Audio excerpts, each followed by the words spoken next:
আসসালামু আলাইকুম। কাতারের এক বাগানে এটা কি ফল যদি কেউ জানেন তাহলে বললেন। ঠিক আছে, অনেক স্বাদ এবং অনেক মিষ্টি। আমি অনেকগুলো পারছি। হুম, অনেক অনেক মিষ্টি, অনেক মিষ্টি। এটার মধ্যে লালও আছে অনেকগুলোর মধ্যে। এখানে লাল। হুম, অনেক স্বাদ, অনেক স্বাদ। এটা পারতাছি ওপেনলি খাইতে পারবেন, এখানে এই দেশে কোনো নিষেধ নেই। এটা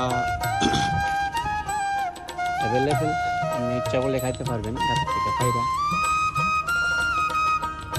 এগুলো পাকে নাই, আর এখানে পাকলো মহিলারা এখান থেকে এসে নিয়ে যায়। তারপরে সকালে আসে তো ঘোরার জন্য তারা নিয়ে যায়। ভাবতেছে কি করতে হবে, এখানে পাকা নাই, এই কারণে পারবো না।